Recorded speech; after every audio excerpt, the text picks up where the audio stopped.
अच्छा। हाँ।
Very, very good morning. This is not much awaited class, Nikita Saini जी. आज हम यहाँ पे रोज ही रहते हैं. नहीं सर, कल की अपलोड नहीं हुई है. चलिए, दीपा जी हमारी बिल्कुल ज़बरदस्त वाला क्वेश्चन लेकर के रोज आती हैं. मैं आपको क्या बताऊं, आप लोग पता नहीं समझते इस बात को कि नहीं कि I am simply a teacher, nothing more than that. And I don't have to do anything with the technical team or with the management. Just I am here to teach you. That's why I am live. Rest of the question directly goes to the management. Right? I am not responsible at all for anything. Come to the point, and I hope this is the last video that is going to be on literary terms for the sake of TGT, PGT and the DSSB examination. And in today's class we are going to start with utopia.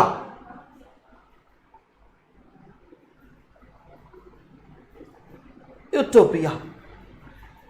What is utopia and what was the first utopia? Utopia, first of all, it is a book written by Thomas More. Utopia is a book written by Thomas More in 1516, originally in Latin, and later it was translated into English. Utopia is a fictional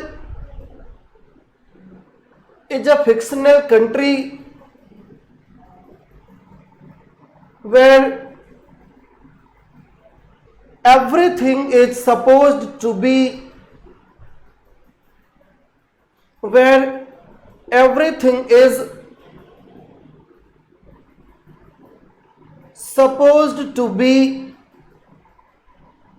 in perfect order.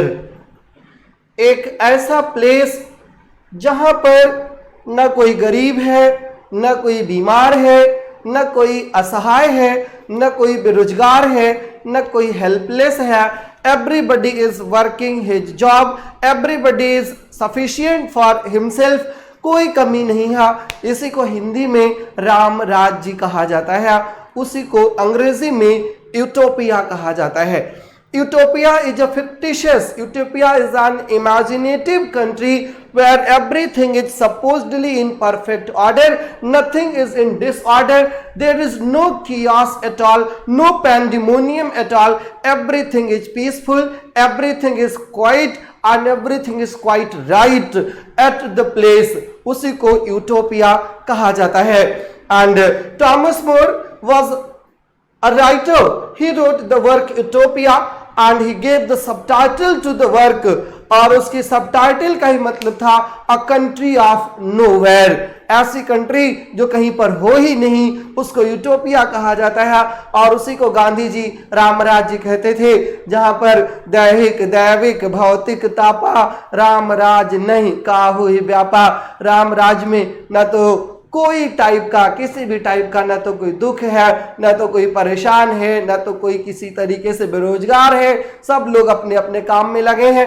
उसी को रामराज्य कहा था गांधी जी ने, और गांधी जी ने उसी रामराज्य की कल्पना की थी भारत में, और उसी की कल्पना सबसे पहले प्लेटो ने किया था ग्रीक में। और प्लेटो की एक बुक आई थी और उस बुक का नाम था रिपब्लिक।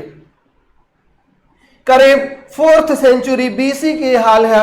और रिपब्लिक उन्होंने एक ऐसी कंट्री को बनाया था जहां पर उन्होंने फिलोसोफर किंग की बात की थी। जो किंग होगा वो फिलोसोफर होगा, और फिलोसोफर कैसे बनेगा इसकी बात उन्होंने किया था।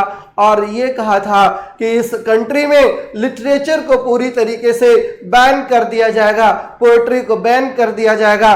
क्यों बैन कर दिया जाएगा? क्योंकि प्लेटो के अकॉर्डिंग लिटरेचर जो है, पोएट्री जो है, वो पूरी तरीके से माइमेसिस होती है, माइमेटिक होती है, पूरी तरीके से कॉपी होती है, ओरिजिनल नहीं होती। और सिर्फ ओरिजिनल चीजों को यहाँ पर जगह मिली थी प्लेटो के रिपब्लिक में। और यूटोपिया में ये जो टॉमस मोर ने लिखा है, टॉमस मोर की जो यूटोपिया है ये पूरी तरीके से सोशलिस्ट वर्क है, और एक सोशलिस्ट कंट्री की बात भी करती है जहां पर सोसाइटी में कोई डिस्क्रिमिनेशन नहीं है। राइट? तो utopia is a place where there is no discrimination on the basis of gender, on the basis of caste, on the basis of creed। पूरी तरीके से कह लीजिए कि सेक्युलर कंट्री है, और where everybody is trained in the same way, everybody is allowed to participate in government's work, everybody is allowed to do his own work, और सबको एक एक कला सीखनी पड़ती है, और सब लोग अपना अपना काम में कहते हैं, उसी को यूटोपिया कहते हैं। आज जी पूजा, काश हम यूटोपिया में रह पाते। तो यूटोपिया में रहने के लिए आप भी अपनी एक फिक्टिशियस यूटोपिया डिवाइस कर लीजिए और उसी फिक्टिशियस यूटोपिया में रहिए।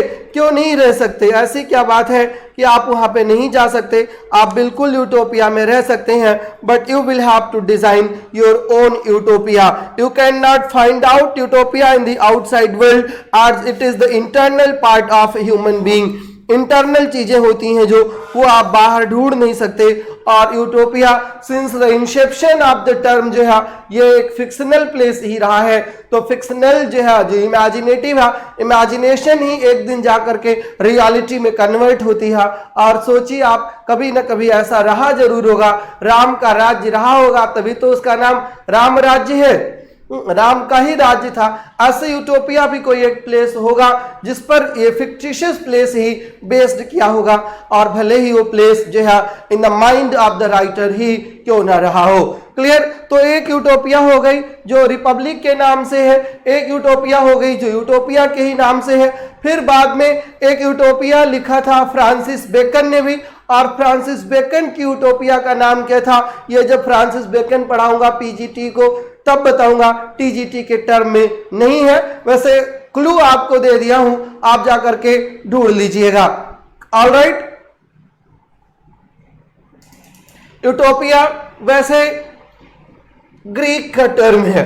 राइट? बेसिकली यूटोपिया ग्रीक का टर्म है, वहीं से आया है। और ऐसा भी क्वेश्चन पेपर में पूछ लेता है कि कोई भी शब्द पूछ लेगा और पूछता है कि ये किस लैंग्वेज का है, किस कंट्री की इसकी ओरिजिन है।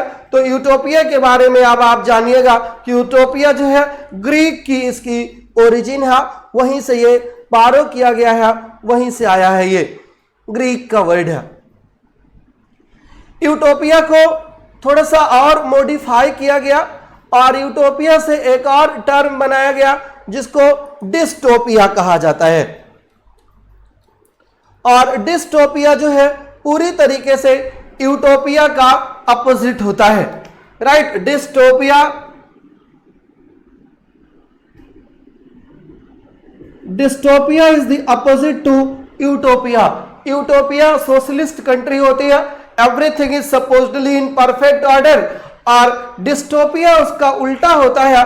इसका मतलब फिक्शनल तो ये भी है, बट यहां पर हर चीज डिसऑर्डर में होती है, हर चीज यहां पर कियोटिक ऑर्डर में होती है, कोई प्रॉपर सीक्वेंस नहीं होता।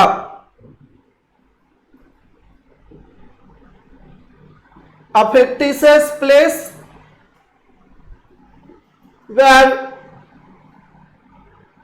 everything is in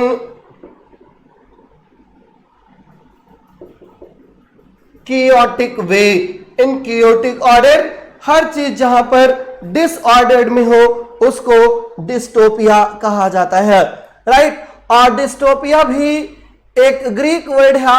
डिस का मतलब ही होता है खराब, डिस का मतलब क्या होता है, बैड, और बैड में फिर ओपिया, ओपिया का मतलब होता है प्लेस। तो डिस्टोपिया का मतलब क्या हो गया, एक वर्स्ट प्लेस, एक बैड प्लेस हो गया है। और इसी का एक अल्टरनेटिव नेम भी है, इसको कैकोटोपिया भी कहा जाता है, डिस्टोपिया को। डिस्टोपिया इज ऑल्सो कॉल्ड कैकोटोपिया, और सिंपली इसी को एंटी यूटोपिया भी कहा जाता है।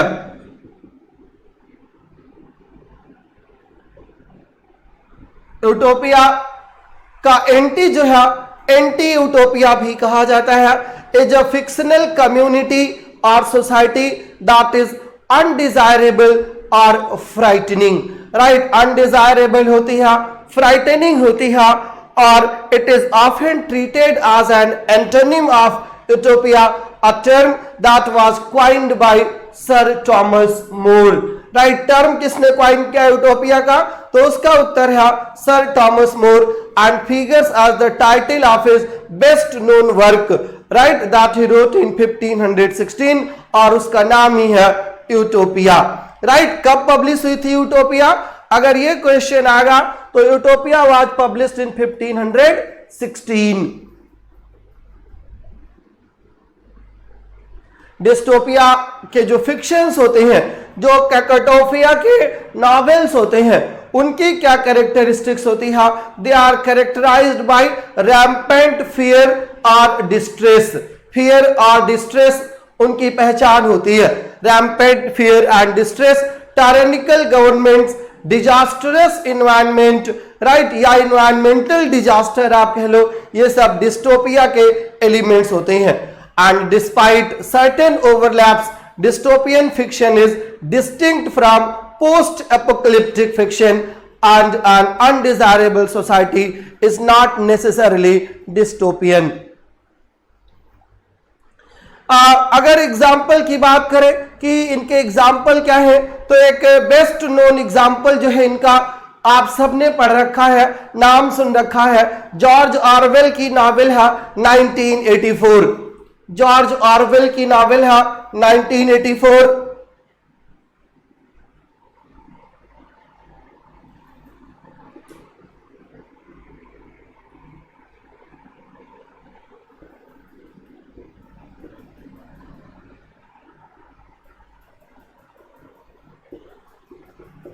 जॉर्ज ऑरवेल की नॉवेल 1984 1948 में आई थी।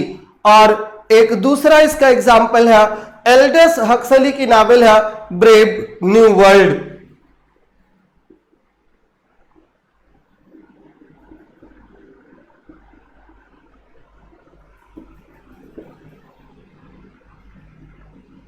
ब्रेव न्यू वर्ल्ड की टाइटल शेक्सपियर के द टेम्पेस्ट से ली गई थी, और ये ब्रेव न्यू वर्ल्ड जो है 1932 में आई थी। ये डिस्टोपिया के एग्जाम्पल्स हैं, एंड अनडिजायरेबल जो है सोसाइटी जो होती है उसकी बात ये करता है। क्लियर?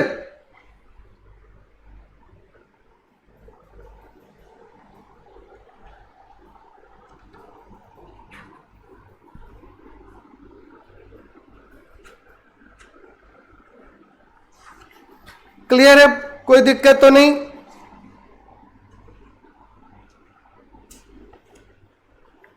प्रोसीड करें।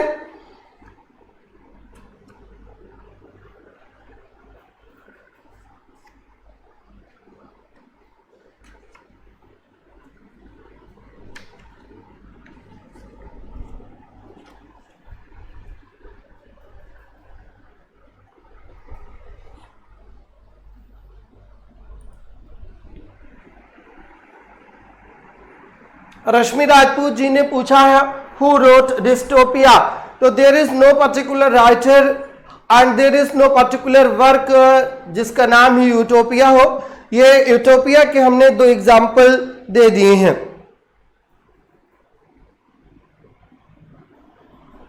क्लियर? ये डिस्टोपिया के 2 फिक्शंस हमने आपको दे दिए हैं उदाहरण के तौर पर।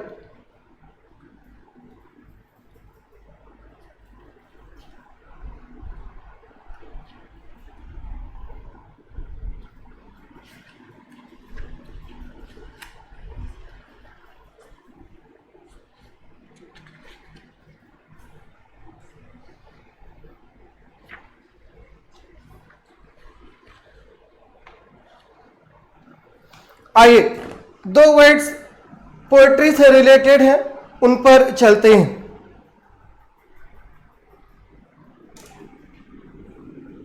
एक को पोइटिक लाइसेंस कहा जाता है और एक को पोइटिक जस्टिस कहा जाता है। पोइटिक जस्टिस और पोइटिक लाइसेंस दोनों को थोड़ा थोड़ा समझ लेते हैं।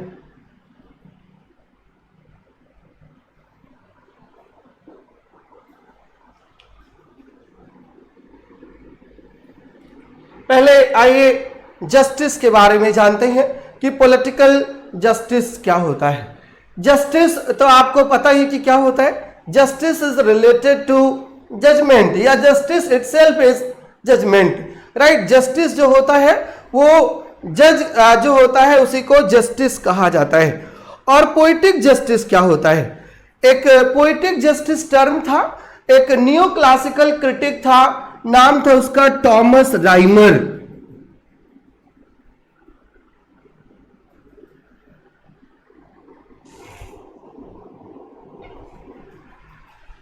क्या ये टॉमस राइमर की स्पेलिंग सही है? नहीं, ये सही है। टॉमस राइमर एक न्यू क्लासिकल क्रिटिक था और टॉमस राइमर ने ही पोइटिक जस्टिस टर्म क्वाइन किया था। और टॉमस राइमर ने पोइटिक जस्टिस किस लिए क्वाइन किया था? बेसिकली शेक्सपियरियन वर्क के लिए। और पोइटिक जस्टिस का मतलब क्या होता है कि जो लोग बुरा काम करें उनको उसका फल मिलना चाहिए और जो लोग अच्छा काम करें उसको अच्छे का फल मिलना चाहिए। बुरे काम का बुरा नतीजा और सही काम का सही नतीजा, उसी को कहा जाता है poetic justice, right. Poetic justice का मतलब होता है victory of right. The term was coined by Thomas Rymer, जो डिसाइपल थे न्यू क्लासिकल क्रिटिक थे और जिसने शेक्सपियर के ओथेलो को पूरी तरीके से रिजेक्ट कर दिया था और ये कहा था कि जो ओथेलो की हीरोइन है Desdemona was punished, Desdemona was killed without any cause. बिना किसी कारण के डेस्डेमोना को मार दिया गया, उसने कोई गलती नहीं की थी, मतलब she remained innocent.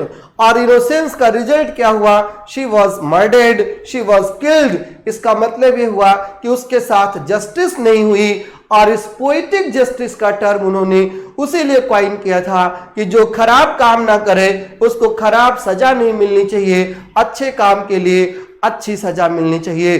Good should be awarded and evil should be punished, right. Good work को अवार्ड मिलना चाहिए और बैड वर्क को पनिशमेंट मिलना चाहिए।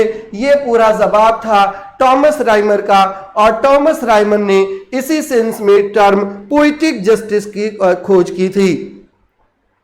In calling for morally appropriate endings, Reimer acknowledged that such justice is not necessarily true to life, but that literature should be superior to life in the moral sphere. और Thomas Rymer का यह भी मानना था कि समाज में अक्सर ऐसा होता है कि जो क्रिमिनल होता है वो बच जाता है और जो इनोसेंट होता है वो जेल चला जाता है, उसको मार दिया जाता है। हमारे समाज में आज भी ऐसा हो रहा है और ये अंग्रेजों से हम वैसे ही 400 साल पीछे चलते हैं तो उनके यहाँ ये सब 17वीं 18वीं शताब्दी में हो ही रहा था। राइमर ने इस बात को माना था, लेकिन राइमर ने ये कहा कि लिटरेचर जो है ना ये हमारे नॉर्मल लाइफ से बहुत ऊपर होता है, तो कम से कम लिटरेचर में तो हम ऐसी बातें ना ही करें, लिटरेचर में हम ये ना बताएं जो हमारे प्रैक्टिकल लाइफ में होता है। लिटरेचर शुड बी मोरल, और मोरालिटी की जो है सजा मिलनी चाहिए, जो इमोरल कर हो उसको भी, और जो मोरल हो उसको पनिशमेंट ना हो करके उसको अवार्ड मिलना चाहिए। क्लियर है कि नहीं? अब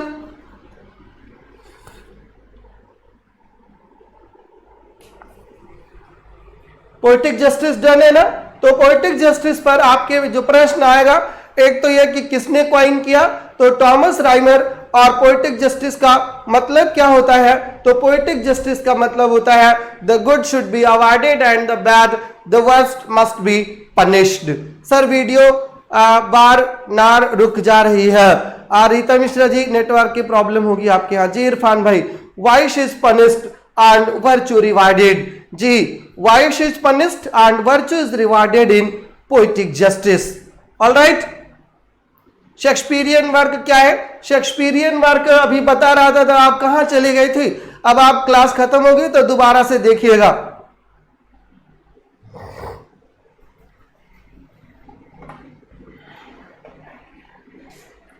दूसरा वर्ड जिसकी बात कर रहे थे हम, उस वर्ड का नाम था पोएटिक लाइसेंस।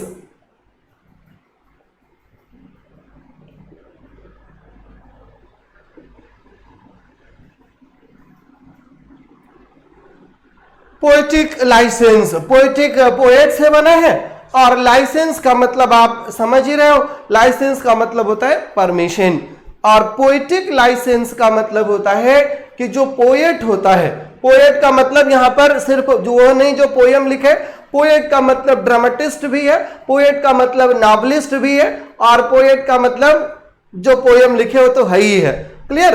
तो जो पोएटिक लाइसेंस की बात थी, इसका सेंस ये था कि पोएट के पास लाइसेंस होता है। कैसा लाइसेंस होता है पोएट के पास?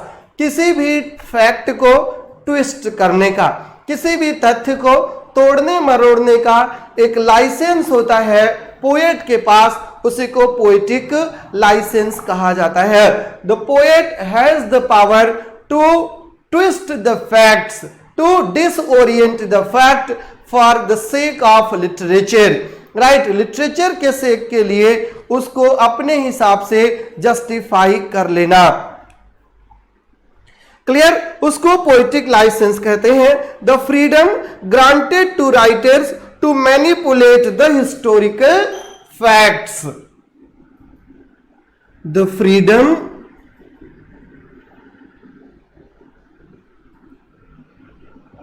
given to the writers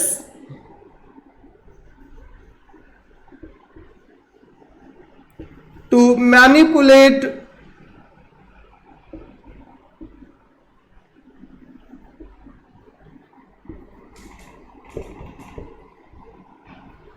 historical facts, और सिर्फ हिस्टोरिकल फैक्ट्स ही नहीं, यहां तक कि ग्रामर के रूल्स को भी वायलेट कर सकता है पोएट अपने राइम और रिदम को मिलाने के लिए। राइट, राइम और रिदम को मिलाने के लिए जो है यूज कर सकता है अपने क्या, अपने लाइसेंस को।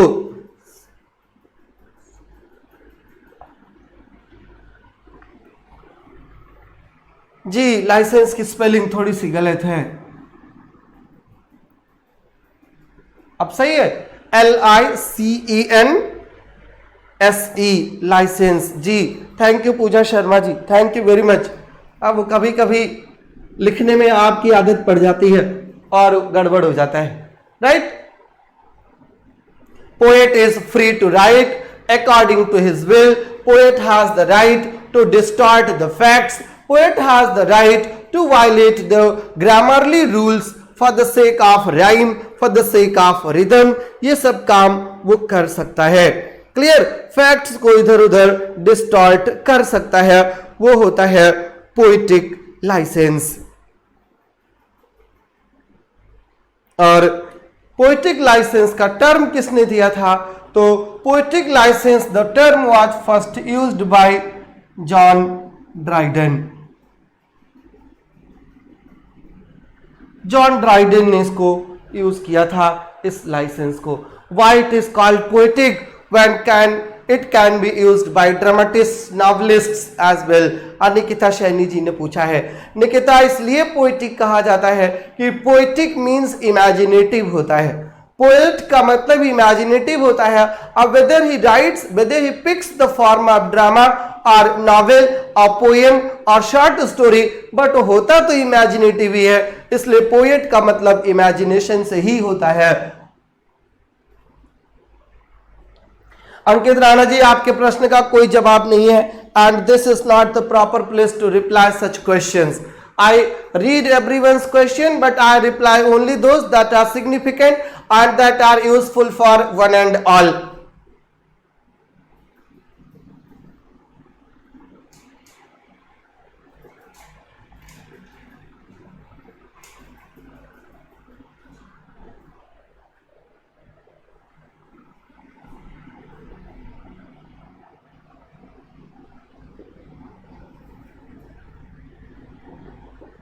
सिर्फ उन्हीं क्वेश्चन को पढ़ता हूं जो क्वेश्चंस इस क्लास के लिए रेलिवेंट हैं।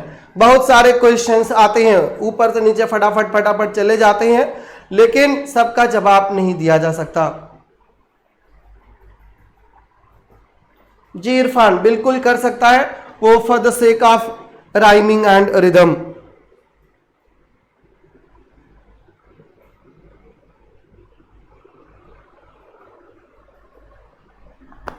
पोएटिक डिक्शन वर्ड क्वाइन किया था विलियम वर्ड्सवर्थ ने।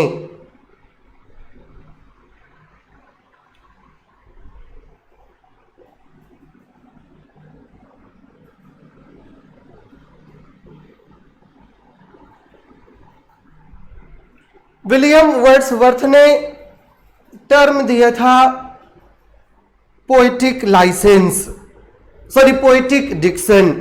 और डिक्शन क्या होता है? डिक्शन डिक्शनरी इसी से बना है, और डिक्शन का मतलब होता है choice of words.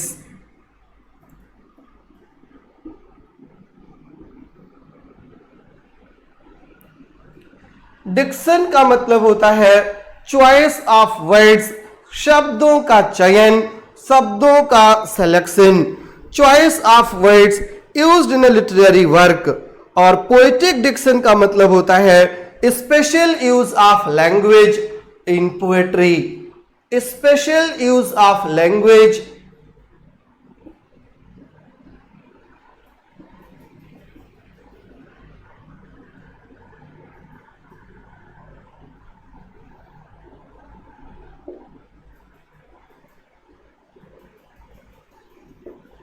Special use of language in poetry, right. जो स्पेशल यूज होता है लैंग्वेज का उसको पोएट्री कहा जाता है। सॉरी, पोएट्री के लिए जो लैंग्वेज चूज किए जाते हैं उसको पोएटिक डिक्शन कहा जाता है। Special use of language in poetry, its order, arrangement and in some cases vocabulary.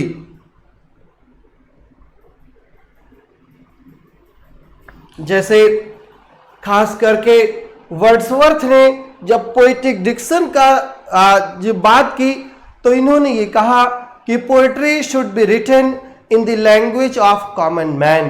Poetry को कॉमन मैन के लैंग्वेज में लिखा जाना चाहिए। और जो इनके पहले की पोएट्री थी 18th सेंचुरी पोएट्री, वो पूरी तरीके से मैकेनिकल पोएट्री थी, वो पूरी तरीके से अनइमेजिनेटिव पोएट्री थी, पूरी तरीके से रेशनल पोएट्री थी। और हीरोइक कपलेट जो होता है वो बेसिकली अनइमेजिनेटिव ही होता है, क्योंकि जब आप इतना राइम फुट और मीटर लेकर के चलोगे तो you can not be spontaneous overflow, right. Spontaneously आप ओवरफ्लो नहीं कर पाओगे, आप मैकेनिकल होगे, एक एक शब्द का चयन करके एक एक जगह पर फिट करोगे। और उसी 18th सेंचुरी पोएट्री के डिक्शन को वर्ड्सवर्थ ने पोएटिक डिक्शन टर्म दिया था। चॉइस ऑफ वर्ड्स और vocabulary in a literary work, ये इसका लिटरल मीनिंग होता है। और Wordsworth coined this phrase for the 18th century poetry. 18th century poetry के लिए उन्होंने इस वर्ड को दिया था। क्लियर।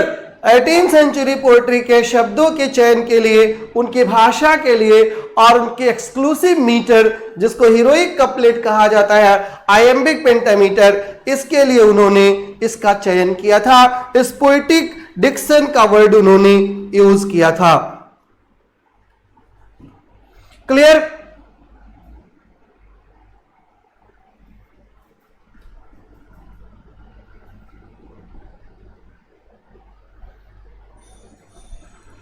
और कोई क्वेश्चन तो बताइए, कुछ समझ में ना आया हो, कुछ डाउट हो, कुछ प्रॉब्लम हो तो बताइए।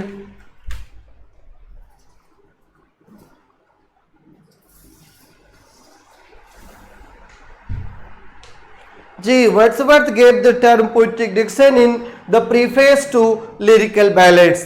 प्रीफेस टू लिरिकल बैलेड में उन्होंने दिया था इस टर्म को।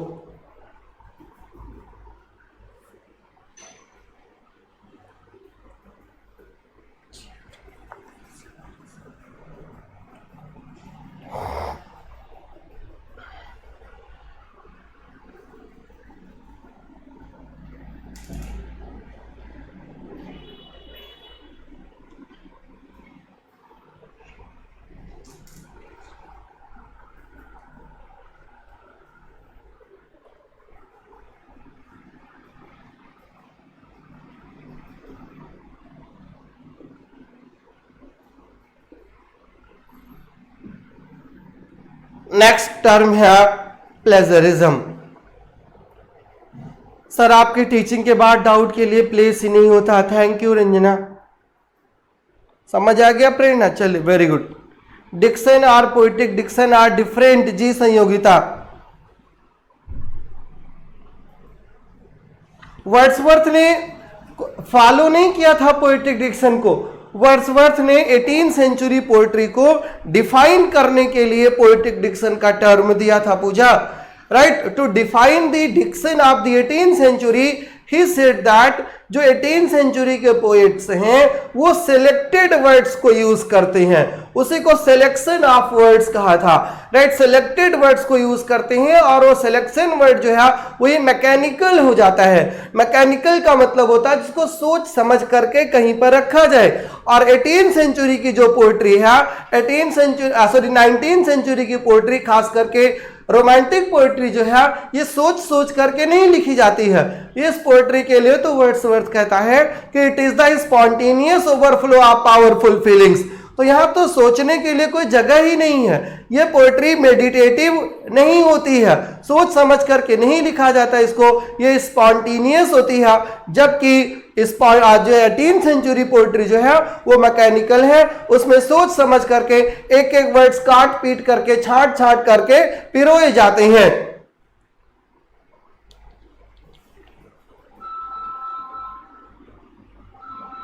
क्लियर? एक सेकेंड भाई, क्लास ले रहा हूं, क्लास के बाद फोन करता हूं।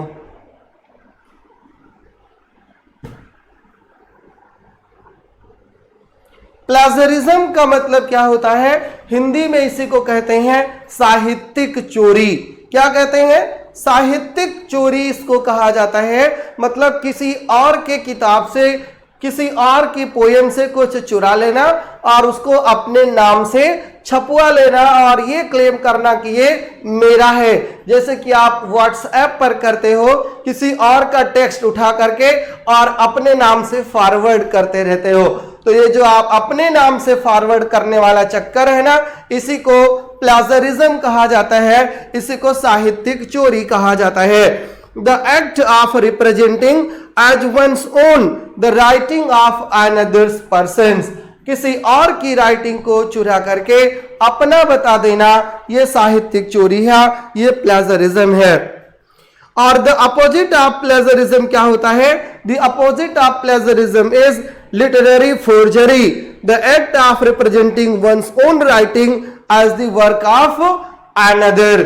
अपने काम को ये बताना, लिखना खुद और कहना ये मैंने नहीं, ये उन्होंने लिखा है, इसको लिटरेरी फोर्जरी कहा जाता है। और दूसरे के वर्क को अपना बता देना, ये प्लेजरिज्म कहा जाता है। जी, ये दो चीज जानिए। बिल्कुल नजमा जी, सही आपने लिखा है, प्लेजरिज्म जो है ये लिटरेरी थेफ्ट है। क्या है ये? प्लेजरिज्म लिटरेरी थेफ्ट है, साहित्यिक चोरी है, राइट। किसी और का मैटर अपने नाम से बता देना। और लिटरेरी फोर्जरी क्या है? लिटरेरी फोर्जरी है कि अपने वर्क को किसी और के नाम से बता देना, जैसे सूडोनिम्स अडॉप्ट कर लेना और कहना ये हमने नहीं, ये उसने लिखा है। जैसे कि विक्टोरियन पीरियड में खूब सारे सूडोनिम्स लिखे जाते थे, जैसे कि जॉर्ज एलियट ही एक सूडोनिम है। क्लियर? तो इस तरीके का जो काम करता है उसको लिटरेरी फोर्जरी कहा जाता है। अपोजिट होता है लिटरेरी फोर्जरी किसका? लिटरेरी फोर्जरी अपोजिट होता है प्लेजरिज्म का।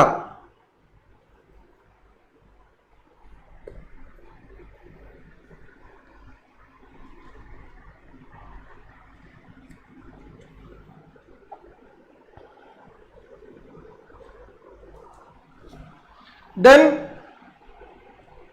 Cross dressing device in Shakespeare, ये 500 वर्ड्स का पूरा क्वेश्चन है जो एमए के पेपर में आता था। ठीक है, क्रॉस ड्रेसिंग का मतलब ही होता है कि बॉय को गर्ल और गर्ल को बॉय बना देना ड्रेस चेंज करके। इसलिए लिटरेरी फोर्जरी उसको भी कहेंगे कि रहना लड़की और बना देना उसको लड़का। ये एग्जाम्पल आपको एक दिन और बताया था, इसी को बोलते हैं क्या? याद है नाम ना? Androgenic. Use of pen name by writers is literary forgery. जी बिल्कुल जी, जॉन सेंट जॉन, बिल्कुल जॉन गॉल्सवर्दी का पेन नेम है। और लुइस कैरोल ही पेन नेम है। ओरिजिनल नाम चार्ल्स लुटविग हुआ करता था। और इसके अलावा मार्क ट्वेन पेन नेम है। असली नाम तो कुछ और ही हुआ करता था जी। प्रेमचंद, ये भी लिटरेरी नेम है ना? इनका ओरिजिनल नेम क्या था? प्रेमचंद का ओरिजिनल नेम था धनपत राय। तो ये दूसरे के नाम से अपना वर्क छपवाना, ये लिटरेरी फोर्जरी होता है।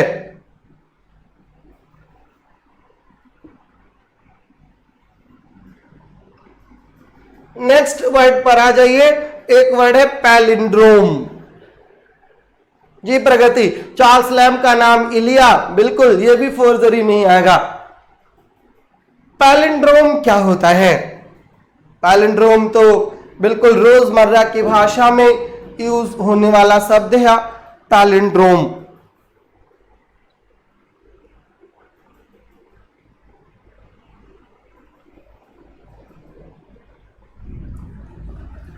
एक ऐसा शब्द या एक ऐसा फ्रेज जिसको आगे और पीछे चाहे जैसे पढ़ा जाए सेम होता है। आगे से पढ़िए चाहे पीछे से पढ़िए, वो पैलिंड्रोम होता है, दोनों तरफ से सेम जो हो। जी मलयालम, बिल्कुल सही उत्तर दिया है निकिता सैनी जी ने कि मलयालम जो है चाहे आप आगे से पढ़िए चाहे पीछे से पढ़िए, मलयालम। इधर से पढ़िए तो MALAY और इधर से पढ़िए तो MAL मलयालम। ये पैलिंड्रोम है, राइट? ये पैलिंड्रोम है मलयालम। और दूसरा शब्द हिंदी में लिख दूं,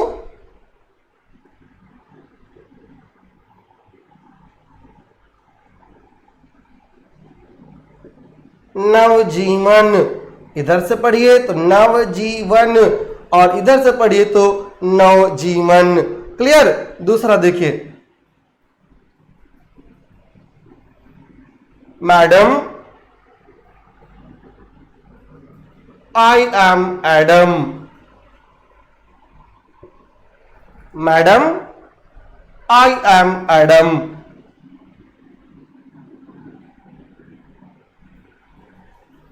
आगे से पढ़िए और चाहे पीछे से पढ़िए। अब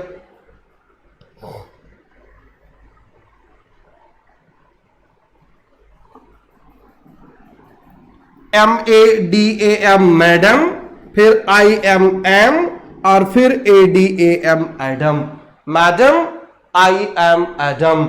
ये एग्जाम्पल है पैलिंड्रोम का, जिसको आप आगे और पीछे कैसे भी पढ़ते रहिए, राइट, दोनों सेम हो।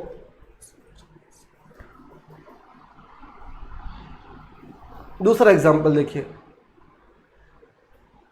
Able was able was sorry able was I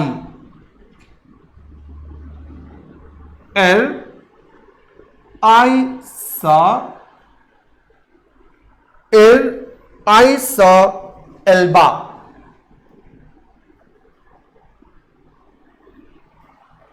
आगे से पढ़िए चाहे पीछे से पढ़िए, ABLE एबल ये हो गया, वाज को पलटिए सा बन जाएगा, आई का आई, और ERE को किधर से भी पढ़ दीजिए, ये है पैलिंड्रोम। पैलिंड्रोम का मतलब होता है कि इधर से उधर किधर भी आप पढ़ते रहिए। वाव, नून, सिविक, ये स्वाति कश्यप जी ने बताया है, नजमा जी ने लिखा कनक जी, बिल्कुल ये सब ऐसे ही वर्ड्स हैं, ऐसा ही फ्रेज है, ऐसा ही सेंटेंस है जिनको आप आगे पीछे कहीं से भी पढ़िए सेम प्रोनाउंसिएशन आएगा। उसको बोलते हैं क्या, उसे बोलते हैं palindrome.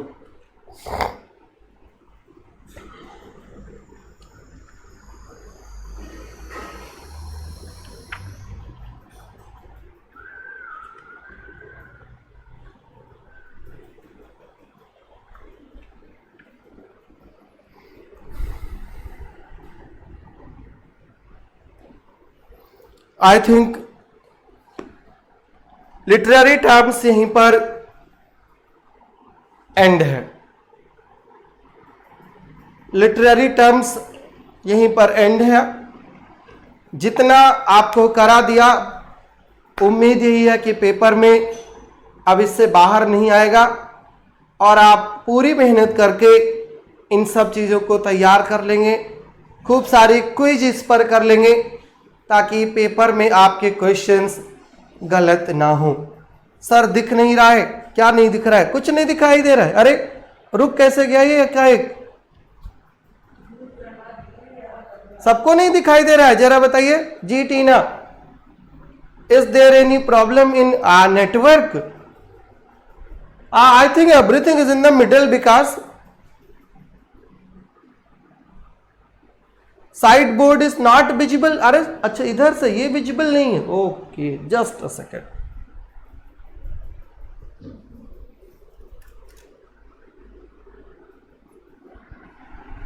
Now I think it's visible.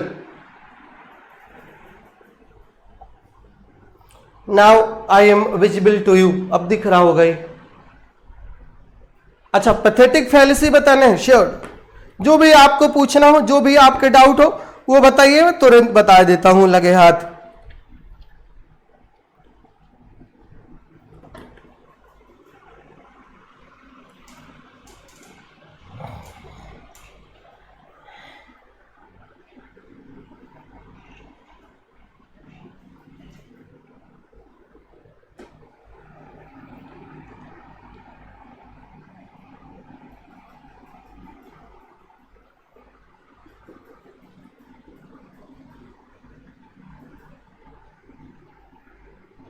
Pathetic fallacy. Pathetic fallacy, path का मतलब होता है फीलिंग्स, इमोशंस। पैथ का मतलब होता है फीलिंग्स, इमोशंस, और इसी से वर्ड्स आप बनाते हो sympathy, same feelings, same emotions. आप बनाते हो अपैथी, आप बनाते हो एंटीपैथी, और इसी से आप बनाते हो पैथोलॉजी, राइट। तो पैथोलॉजी ऐसी फीलिंग्स की जांच होती है, इसीलिए बॉडी के आपके लिक्विड्स लेता है पैथोलॉजी वाला, और इसी को कॉमेडी ऑफ ह्यूमर्स में बताया है किसने? बेन जॉनसन ने। ये पूरा मेडिवल जो है साइंस भी यही है कि बॉडी के जो लिक्विड्स होते हैं they decide the temperament of a human being. वैसे पैथ का मतलब होता है फीलिंग्स, और फैलेसी का मतलब होता है एरर, गलती। तो फैलेसी का मतलब होता है गलती, एरर। अब देखिए पैथेटिक फैलेसी का मतलब क्या होता है? किसी ऐसी चीज में जिसमें फीलिंग्स ना हो, जिसमें इमोशंस ना हो, उनमें इमोशंस भरने की गलती कर देना पैथेटिक फैलेसी होता है। जहां पर फीलिंग्स ना हो उनको फीलिंग्स दे देना वो होता है पैथेटिक फैलेसी। ऐसा काम नेचुरल ऑब्जेक्ट्स में होता है कि जहां पर फीलिंग्स ना हो वहां पर फीलिंग्स का इंट्रोडक्शन कर देना पैथेटिक फैलेसी होता है। जैसे एग्जाम्पल देखिए, एक मानो लीव है, पत्ती। अब पत्ती पेड़ पे लगी है, हवा चलती है तो हिलती रहती है, या गिरती है तो टूट करके घूमते हुए नीचे गिर जाती है। तो आप इस घूमते हुए को जब आप बोलोगे तो ये क्या हो जाएगा, इसको आप बोलते हो कि ये डांसिंग लीव हो गया है। कैसी? नाचती हुई पत्ती। अब पत्ती तो नाच नहीं सकती, आपने उस पत्ती में फीलिंग डाल दिया नाचने वाली, तो जहां आपने फीलिंग दे दिया, एरर आपने कर दी, ये नाच नहीं सकती थी, but you gave the feeling of a human being to the leave, और इसी को बोलते हैं पैथेटिक फैलेसी। क्लियर? इसी को बोलते हैं पैथेटिक फैलेसी, जहां पर नॉन लिविंग चीज को लिविंग की तरह ट्रीट करने शुरू कर दें। और पैथेटिक फैलेसी टर्म की अगर बात करें तो ये टर्म कॉइन किया था एक वाटर कलरिस्ट और आर्ट क्रिटिक थे, नाम था उनका John Ruskin. John Ruskin water colourist थे और इनका एक वर्क था जिसका नाम था मॉडर्न पेंटर्स। मॉडर्न पेंटर्स, और इसी बुक में इन्होंने इस टर्म पैथेटिक फैलेसी को क्वाइन किया था। राइट, इसी में इन्होंने पैथेटिक फैलेसी को क्वाइन किया था to describe the poetic attribution of human feelings to natural objects such as trees and mountains. Right, सिर्फ इतना जानिएगा, पैथेटिक फैलेसी में फीलिंग्स किसको दी जाती है? नेचुरल ऑब्जेक्ट्स को दी जाती है, ट्रेन्स को और माउंटेन्स लाइक चीजों को। ये नेचुरल है और आप इनको फीलिंग्स दे दीजिए तब वो हो जाएगी पैथेटिक फैलेसी।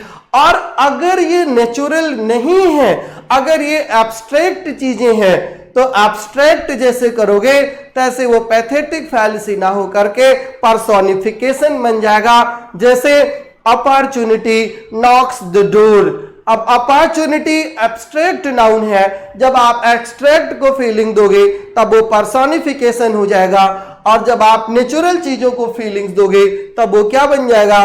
तब वो पैथेटिक फैलेसी बन जाएगा। और जॉन रस्किन ने इस टर्म को डेरोगेटरी यूज किया था in reference to ordinary poets for whom the fallacy is a sign of careless thinking. और इस पैथेटिक फैलेसी के प्रयोग के लिए, मैक्सिमम यूज के लिए जिसको चूज किया कि किसने सबसे ज्यादा यूज किया है, तो इनको भी वही मिले, ऑल टाइम जीनियस शेक्सपियर। और कहा Shakespeare exploited the natural things, इसीलिए शेक्सपियर को नेचर्स पोएट कहा जाता है, एक्सीलेंटली, उसको एक्सीलेंटली यूज किया था। क्लियर? ये हो गया पैथेटिक फैलेसी। अब कोई कह रहा है कि इंटेंशनल फैलेसी और अफेक्टिव फैलेसी भी बता दीजिए। इंटेंशनल फैलेसी और अफेक्टिव फैलेसी ये पूरे तरीके से आपके पेपर का मुद्दा नहीं है, ये मुद्दा नेट के पेपर का होता है। अफेक्टिव फैलेसी और जो दूसरी फैलेसी इंटेंशनल फैलेसी है, ये दोनों फैलेसी न्यू क्रिटिसिज्म से रिलेटेड है। न्यू क्रिटिसिज्म से रिलेटेड है अफेक्टिव फैलेसी भी और इंटेंशनल फैलेसी भी। अफेक्टिव फैलेसी का मतलब होता है कि किसी से अफेक्टेड हो जाना, किसी से प्रभावित होकर के कोई पोएट्री पढ़ लेना, तो अफेक्टिव फैलेसी हो जाएगा। जैसे कि आप हमारे स्टूडेंट हैं और मैं कोई पोयम लिख दूं तो आप मेरे हिसाब से आप ये कहोगे कि सर ने लिखा है तब तो अच्छा ही लिखा होगा, ये अफेक्टिव फैलेसी होती है। और इसके साथ जो दूसरा टर्म है जिसका नाम है इंटेंशनल इंटेंशनल फैलिसी। वो एक ऐसी एरर होती है, एक ऐसी फैलिसी होती है जब आप दिमाग में कोई चीज पहले से ही रख करके और काम करना शुरू करोगे। दिमाग में कोई चीज पहले से ही सोचोगे और फिर कोई चीज पढ़ना शुरू करोगे। जैसे कोई बुक आपने पढ़ना शुरू नहीं किया, पहले ही सोच लिया तो बिल्कुल रद्दी बुक लग रही है। और जब वो रद्दी बुक लग रही है तो उसके अंदर की जो मीनिंग होगी वो आपको रद्दी ही लगेंगी। वो आपकी इंटेंशनल फैलिसी है।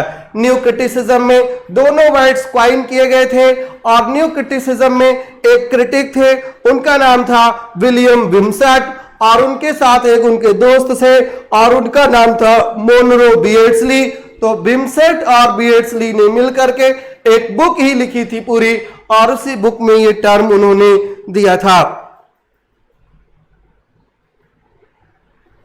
क्लियर? अफेक्टिव फैलिसी और इंटेंशनल फैलिसी विम्सेट और बियर्ड्सली का टर्म है। आपके पेपर में बिल्कुल भी कभी भी नहीं आएगा।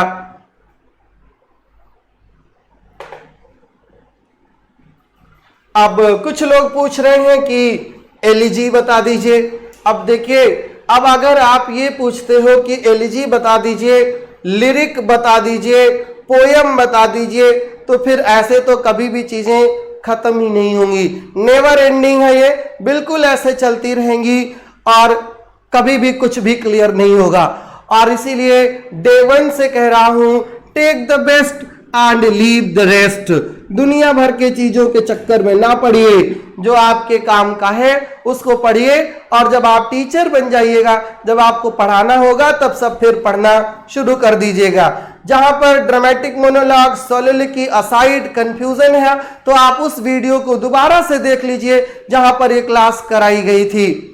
आइए असाइड बता देता हूं आपको। असाइड और सोलिलोक्वी में डिफरेंस बता देता हूं। सबसे पहले असाइड का मतलब होता है बाय द साइड ऑफ,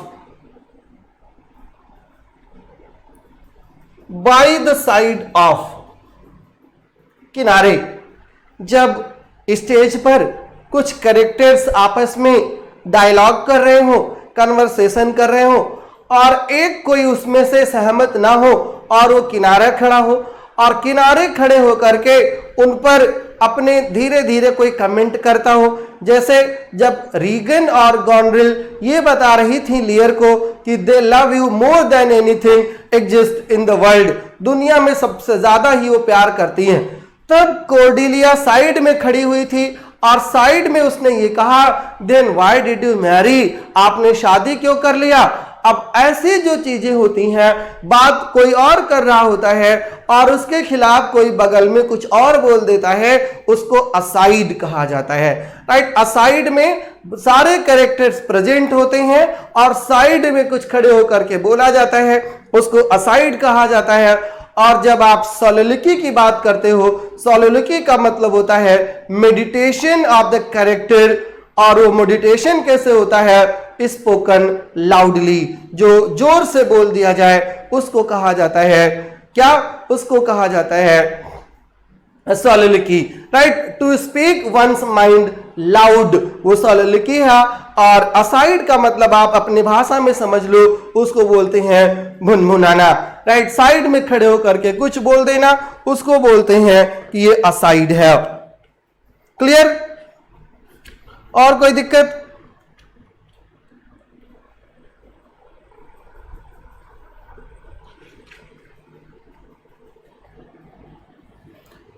जो करा चुका हूं प्रियंका जी, आप उसकी बात कर रहे हो। आपने पूछा कि यूफोनी बता दीजिए।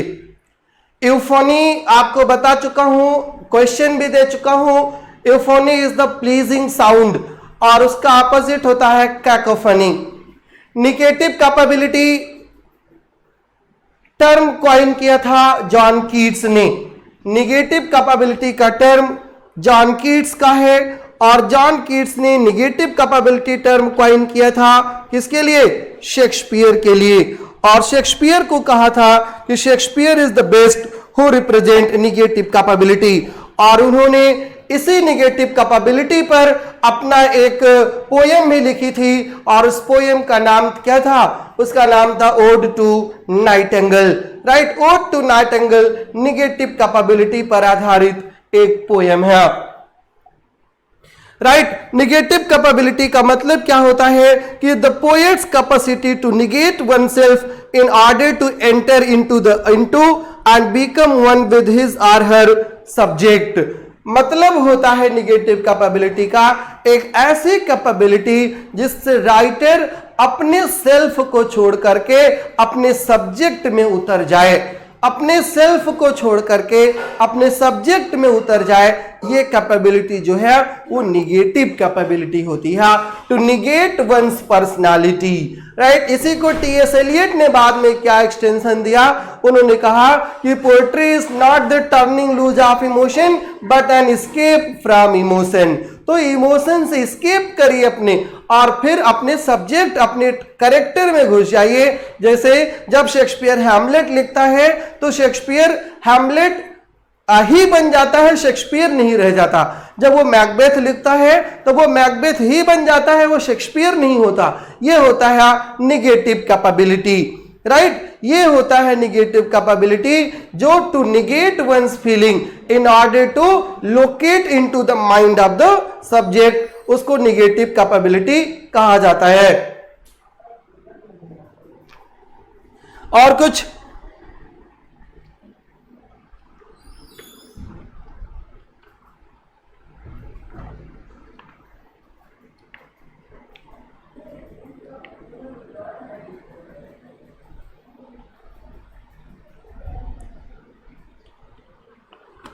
किसी ने पूछा है कि थिएटर ऑफ क्रुएलिटी बता दीजिए। जी निकेता सैनी जी, इगोटिस्टिकल सबलाइम नहीं बताऊंगा, बता चुका हूं पहले। वर्ड्सवर्थ की वीडियो खोल के देखिएगा, किड्स की वीडियो खोल करके देखिएगा, आपको इगोटिस्टिकल सबलाइम मिलेगा।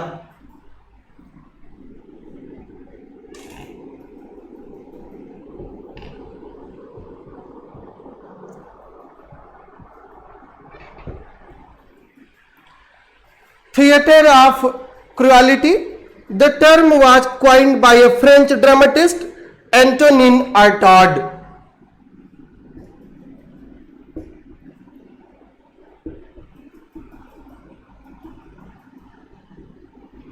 फ्रेंच ड्रामाटिस्ट थे।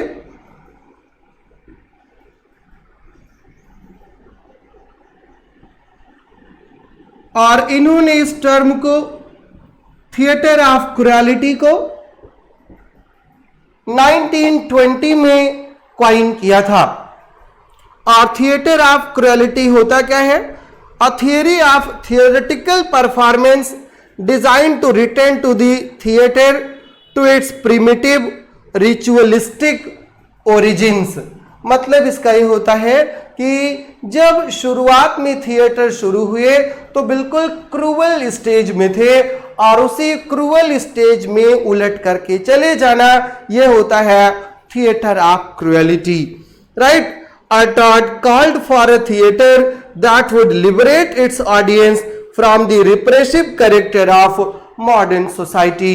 मॉडर्न सोसाइटी से हट करके बैक डेट में चले जाना, क्रूअल टाइम में, उसी को क्रूअल का मतलब अनसिविलाइज्ड है। यहां पर क्रूअल का मतलब यहां पर क्या है? जो प्रिमिटिव है उसकी बात है, और वहां पर जाना उसको बोलते हैं थिएटर ऑफ क्रुएलिटी। सर आपसे अच्छा को एक्सप्लेन नहीं कर सकता।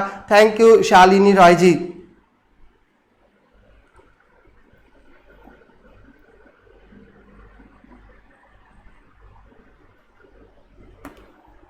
बस that's enough. Thank you very much for making the class entertaining and thank you very much for bearing with me for these 5 days. 5 दिन आपने पूरा मुझे दिया अपने secondary terms के लिए। I hope you would have enjoyed the class and if any doubt persists in future, you can personally text me, you can write the comment on the comment box and definitely I will respond to you. Thank you. All the best. Jai Hind, Jai Bharat.